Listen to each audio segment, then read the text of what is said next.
Personne aujourd'hui ne peut demander à un Africain de démontrer la parenté entre l'Égypte ancienne et l'Afrique moderne.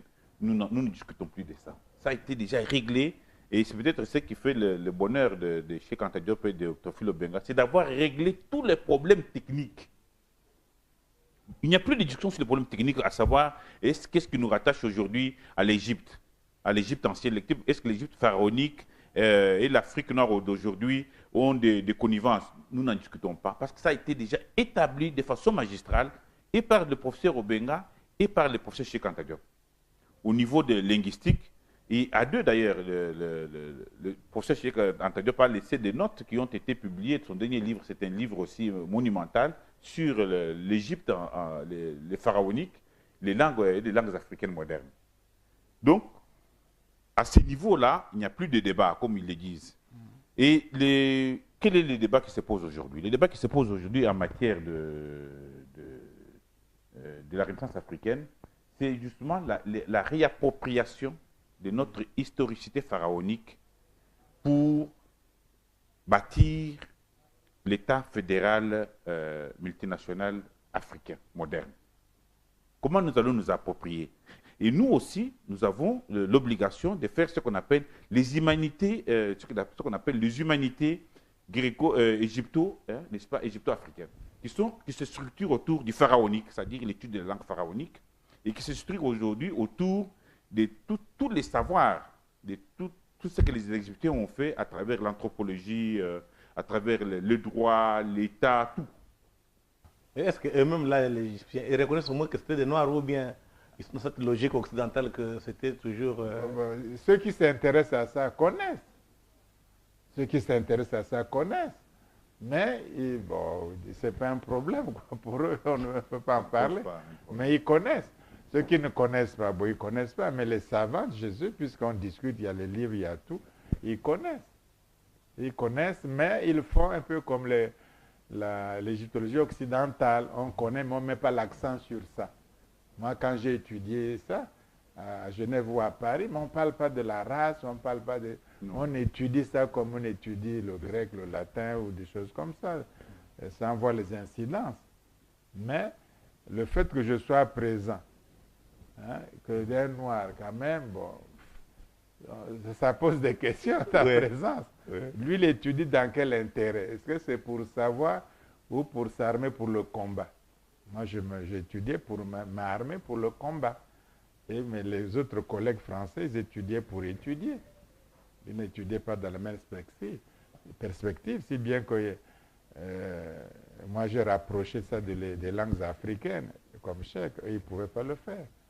Ils étudient ça juste objet de musée, ils sont savants, ils lisent les hiéroglyphes, ils étudient, ils ont des colloques, ils ont des congrès. De temps en temps, ils éblouissent le peuple parisien pour faire les musées, des choses comme ça. Mais nous, on n'étudie ça pas pour ça. Nous, on étudie pour, comme a dit le professeur Kabongo, c'est pour nous approprier notre culture, notre civilisation. Au début, il y avait Cheikh Anta Diop tout seul. On l'a pris pour un fou. On l'a opposé, etc. On l'a minimisé. L'Occident a appuyé ça.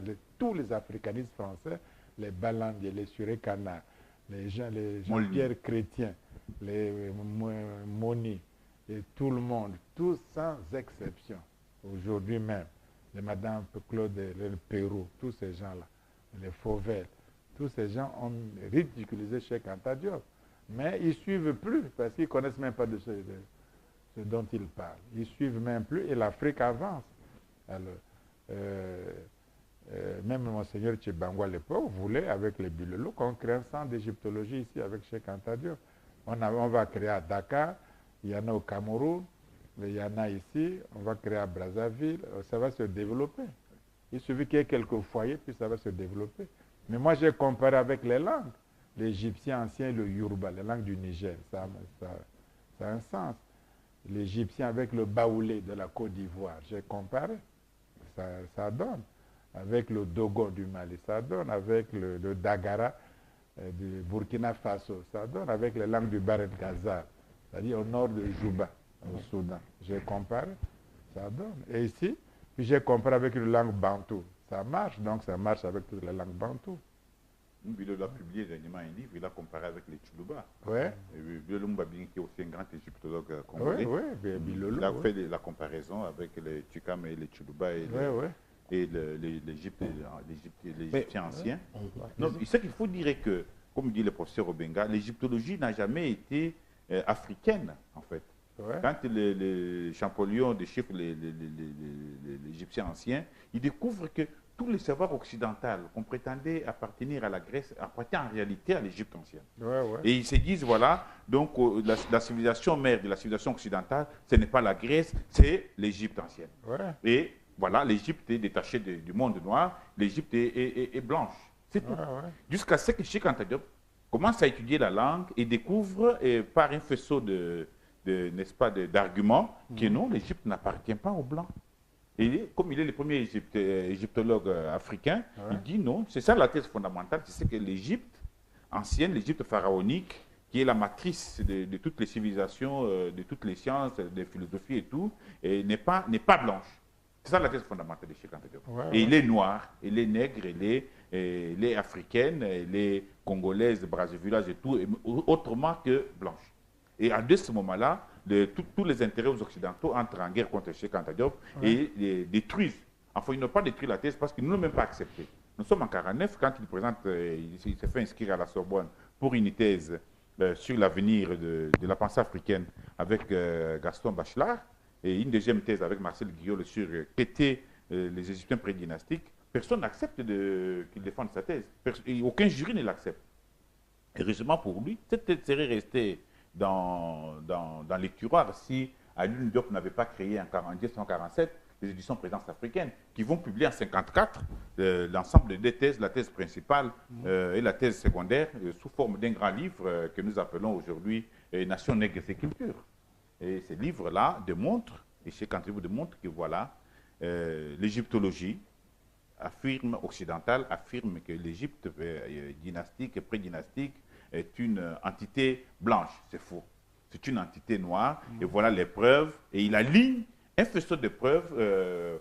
Il prend toutes les preuves. C'est-à-dire d'abord c'est que les Égyptiens enseignants, c'est que les contemporains des Égyptiens enseignants. De toute façon, tu es en train de passer l'examen devant les maîtres. Non, mon examen, je l'ai passé depuis toujours. Quand j'ai fait ma thèse, la première copie de ma thèse a été déposée chez Obenga en 1910. Ok, c'est pas grave. Mais professeur, est-ce que vous, dans votre vie, est-ce que vous avez eu aussi à avoir cette antipathie de la part de certains occidentaux qui veulent un peu vous faire taire parce que vous remettez en cause un peu toutes leurs thèses? Oui, ça dit que c'est...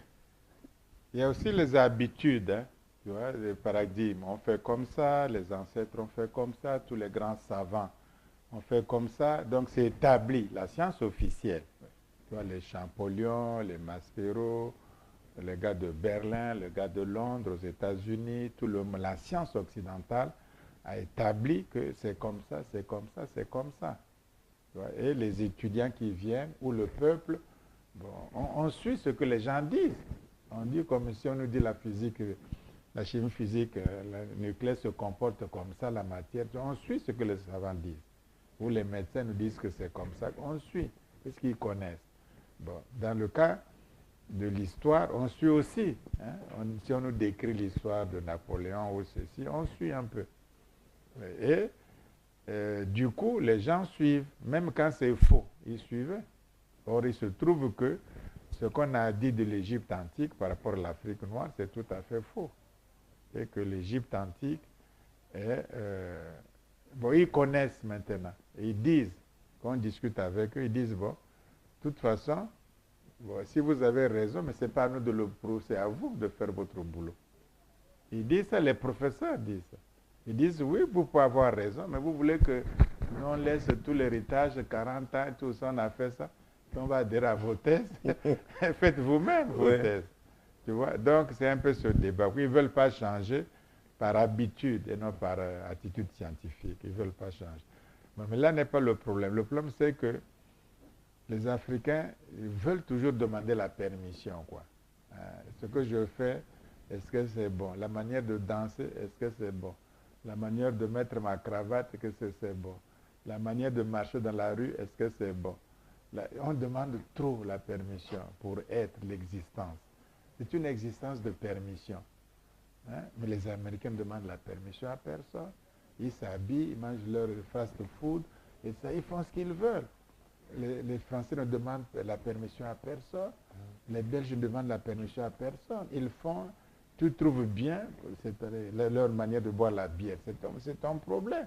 Tu trouves que c'est pas beau, la simple n'a pas, girl me simple n'a pas bon goût. C'est ton problème. Tu vois? Mais nous, pour boire la bière, il faut demander la permission. Est-ce qu'elle est bien? Est-ce qu'elle est malade? C'est un peuple qui a subi, qui a été victime et qui a perdu la confiance en lui-même. Si un noir me dit que ceci, c'est ça, moi je ne crois pas. Tu vois? Et il faut qu'un blanc dise. Là, je dis, même si c'est faux, hein, je crois. Et le blanc doit révéler nos savants.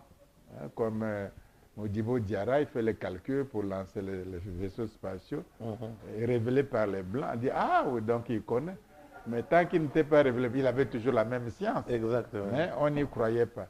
Tu vois, on a besoin trop de permission. C'est ça l'attitude d'un type qui a été vaincu. Même s'il est champion, il faut que le blanc lui déclare que tu es champion. Sinon, il ne croit pas. Lui-même, il ne croit pas qu'il est champion. Il n'a pas confiance en lui-même. Voilà, c'est ça notre malheur. Cette permission. Mais comme les autres aussi savent notre faiblesse, ils ne vous donneront jamais la permission. Ils diront oui, c'est pas fondé, oui, tout le monde n'est pas d'accord, c'est du racisme à rebours, des choses comme ça. Et ça va tout, parce qu'ils le disent en sachant que l'autre a toujours besoin de permission. Comme on ne va pas donner la permission, on n'a qu'à aller se faire voir, c'est tout. Mais vous avez passé... En fait, c'est le problème que pose le professeur Obenga, comme je suis en train de dire, c'est que les Africains, nous avons en tant qu'Africains subi des traumatismes, de grands traumatismes pendant l'histoire, pendant la traite négrière, pendant la colonisation, et que ce traumatisme continue jusqu'à présent à produire les effets sur nous. Nous avons perdu confiance en nous-mêmes, nous avons perdu la mémise sur notre destin, nous avons perdu tout ce qu'on appelle les capacités fondamentales de l'être humain, c'est-à-dire la créativité. Nous avons perdu notre créativité, et que pour recréer, pour créer en nous, n'est-ce pas, recréer la confiance en nous-mêmes, pour recapturer la confiance en nous-mêmes, il faut nous rattacher à un puissant passé, à un puissant, créer chez nous un sentiment, ce qu'on appelle un sentiment de conscience historique, c'est-à-dire en nous rattachant à un puissant passé puissant et long, qui nous permet de faire, n'est-ce pas, une continuité historique, de recapturer le temps, de recapturer notre historicité, et puis d'avoir confiance en nous-mêmes, et de nous battre à main égale avec l'Occident. Parce qu'aujourd'hui, comme il l'a dit, l'Occident profite de toutes ces faiblesses, de cette absence d'autonomie de la conscience historique. Nous n'avons pas une autonomie de la conscience politique. Et alors, nous devons nous battre aujourd'hui, et je crois que c'est la bataille la plus importante, pour recapturer notre historicité et créer en nous un puissant sentiment je voudrais profiter parce que les profs... Oui, je crois que c'est ça, la vraie bataille, c'est au moins, tu sais, se faire prend toujours du temps des générations. Au moins, il faut désaliéner les êtres humains. Or, le problème aujourd'hui, il faut désaliéner l'Africain, l'homme noir africain. Il est complètement assez aliéné. Il faut le désaliéner. Et une fois qu'il est désaliéné, vous allez voir, il va faire des miracles. Il va devenir un prométhée. Il y a un colosse qui dort, comme dit, il y a un colosse qui dort, et ces colosses, il faut les réveiller. Il faut les réveiller en lui rappelant, en disant des bonnes choses sur lui-même, parce que c'est ça, le problème chez nous est que nous n'avons pas à inventer une histoire. Il est là, il est grandiose, il existe. Nous n'avons pas à l'inventer.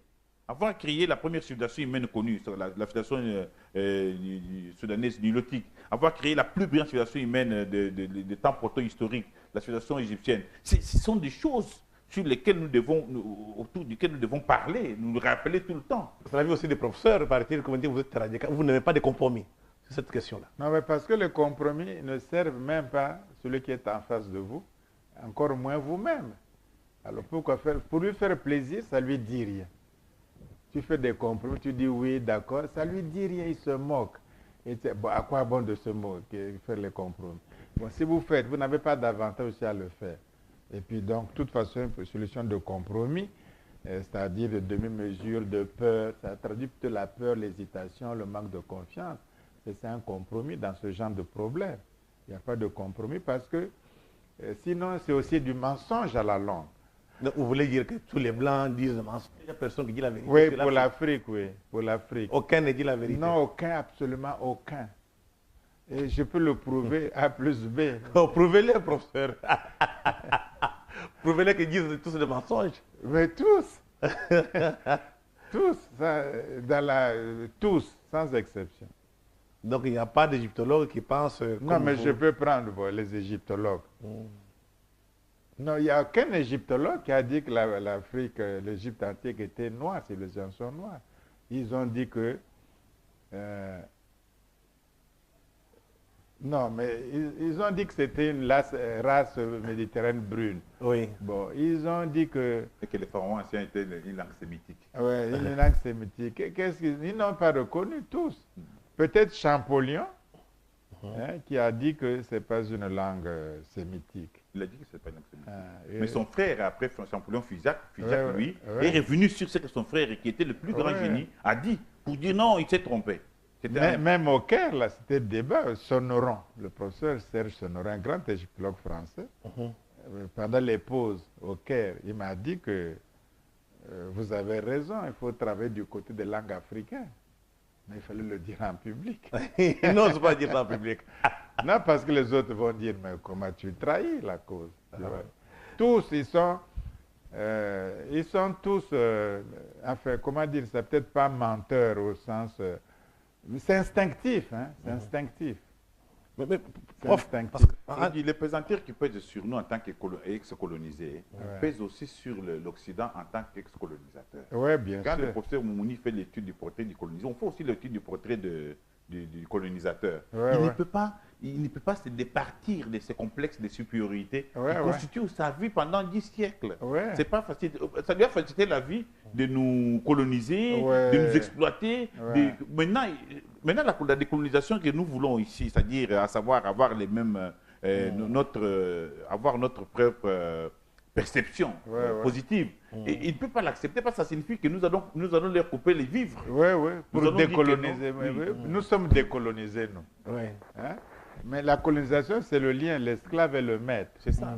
Hein? Nous sommes décolonisés. Mais le colonisateur doit être aussi décolonisé. Or, ce n'est pas son cas. Lui, il ne l'est pas. Professeur, je pense qu'on avait parlé un peu de Black Athena, là. Est-ce que ça, quand tu dis Black Athena, ou bien la terre noire, ça signifie que c'était les noirs qui étaient là-bas, ou bien c'était la pensée noire? Non, Black Athena, j'ai discuté avec Bernard. J'ai discuté avec lui. Il m'a abordé au cours d'une conférence en Floride. On a sympathisé, on a pris des photos ensemble. Je lui ai posé des questions. C'est presque le neveu de Gardiner. Ah, donc là, la pensée déjà orientée.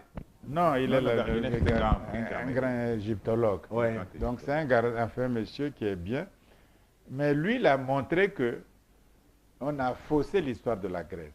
L'Occident a faussé l'histoire de la Grèce. Il s'appelle Bernal. Bernal, oui. Martin. Il a dit que l'Occident a faussé l'histoire de la Grèce. Il a essayé de faire la démonstration. Les savants allemands fabriquaient une Grèce à eux. Tout le monde, parce qu'ils voulaient s'approprier cette Grèce-là. Il a trouvé que c'était... et qu'il y a des racines de la civilisation grecque sont des racines asiatiques ou africaines. Ça n'a rien à voir avec une civilisation qui n'est pas née du néant. Bon. On a traduit le livre en français. Il m'a dit que les éditions blâmaient les gens qui avaient traduit en France, pour te dire. Donc, ils n'étaient même pas contents qu'on traduise Bernal en français. Il a 3 volumes, ils ont fait peut-être 1 ou 2. Le reste, là, le dernier en linguistique, ils n'ont pas traduit encore. Voilà, on n'invente rien, on n'a pas de mépris ou de haine ou de comme ça. L'Occident, que ce soit cette génération passée, la génération actuelle ou la génération future, ce n'est pas la peine de discuter avec eux vos affaires intimes, votre histoire, vos langues, votre civilisation. Les Noirs peuvent les faire, peuvent l'étudier. Leurs livres, il faut simplement les garder dans les bibliothèques pour souvenir, ou mieux les brûler, parce que ça ne sert à rien, c'est tout. Et comme ça, ils vont changer. S'ils ont un faible devant, ils se croient toujours fort. Mais s'ils ont une force devant, ils diront, bon, on s'est trompé, ce n'était pas comme ça, et discutons à nouveau Bâtissons de nouveaux paradigmes. L'Occident a besoin de ça. Mais quand il vient, il trouve notre faiblesse. Il dit, bon, écoutez, ils n'ont qu'à rester faibles. Entre-temps, je prends leur mine et tout. Mais s'il trouve qu'on est fort, il va dire, bon, écoutez, on discute. Il ne critique plus les Chinois. En France, personne dit les chinoiseries. Non. On ne dit plus ça. Parce qu'ils sont puissants. Oui, on respecte les Chinois, on discute affaires avec eux. On dit les Shintok, les chinoiseries, on ne les méprise plus. Parce qu'ils trouvent que non, respectons-les. Tu vois, on introduit le respect. Mais chez nous, le respect est exclu, on n'introduit pas le respect. On dit que tout est grave en Afrique. Vous ne respectez pas les droits humains, c'est extrêmement grave. Vous ne respectez pas la bonne gouvernance, c'est extrêmement grave. Vous êtes corrompus, les seuls corrompus au monde, c'est nous. Bon, y a que tout ce que nous faisons est mauvais, mauvais, mauvais.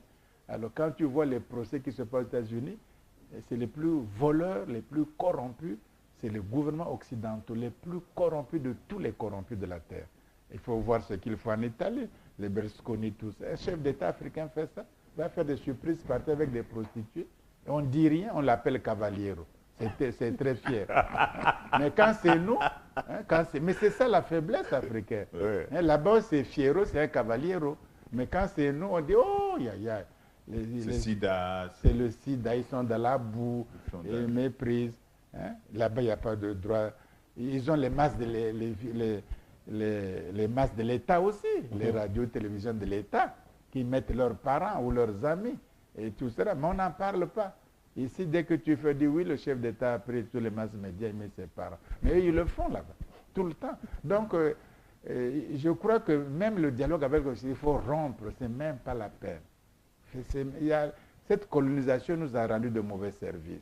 Il faut nous guérir, il faut les guérir aussi. Il faut couper, c'est même pas la peine qu'ils ne viennent pas en Afrique. On n'a pas besoin d'eux sur l'Afrique. Ici, sur le continent, on n'a besoin d'aucun Occident. Ils ont la même, tout le monde fait la technique. Vaut mieux faire avec les Russes, avec les Indiens, avec les Chinois. Hein. Vaut mieux. Hein. Vaut mieux. Il ne faut pas faire avec eux. Moi, je crois que les peuples qui n'ont pas de tradition de colonisation en Afrique, c'est encore le dialogue est possible. Mais les peuples qui ont une tradition de colonisation, tu as beau faire, c'est trop fort, plus fort que nous, plus fort qu'eux. Il faut rompre avec eux, c'est tout.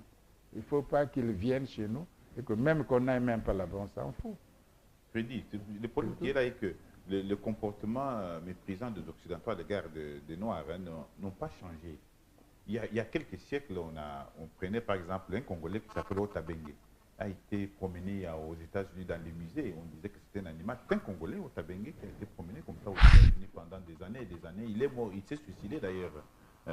Comme un grand biologiste français qui Villiers avait pris en otage une femme sud-africaine. Oui, j'ai vu la venue Sotanto. La venue Sotanto a été gardée. Oui, on a trituré son sexe, on a mis dans les bocaux. C'est ça. Et quand l'Afrique du Sud indépendante a demandé qu'on donne le squelette de la venue Sotanto, Madame Bergman, hein, le bocal que nous, on voyait bien au musée d'histoire naturelle à Paris, au jardin. Hein, au Muséum d'histoire naturelle, le bocal de son sexe de cette femme-là est prélevé par Cuvillier. Un des grands biologistes français. Oui, oui. Le créateur même de l'anatomie comparée, c'est Cuvillier. Et brusquement, le bocal a disparu. Mais on a pris les restes, on a enterré officiellement avec honneur national, etc., les restes de cette femme-là, mais qui était objet de musée. Et comment veux-tu, quel droit, quelles les ONG qui ont condamné ça? On prend un être humain, on met dans des cages, on paie les billets pour aller voir ses formes physiques, son sexe, ses fesses et tout. C'est ça que les Blancs ont fait. On a attendu jusqu'à sa mort pour couper son sexe et l'exposer pour dire que la pensée africaine n'est que dans le sexe. Voilà comment le sexe est coéminent. Donc c'est cette même attitude. Est-ce que tu vas discuter avec les gens comme ça? Est-ce que, professeur, est-ce qu'il n'est pas actuellement, il est temps qu'on fasse cette relecture de l'histoire? Il faut faire la relecture. C'est honteux ce qu'ils ont fait. Honteux. Ils volent les biens chez toi et ils disent qu'ils te donnent les aides. Tu as déjà vu un voleur aider quelqu'un? J'ai jamais vu. Moi, je suis voleur chez toi dans ta maison. Je prends tes chaussures, tes chemises, et toutes tes assiettes et tout, et puis je vais t'aider. Hein? qu'ils prennent l'uranium, qu'ils prennent toutes les mines, et tout, ils ne peuvent pas aider, ils ne peuvent pas aider.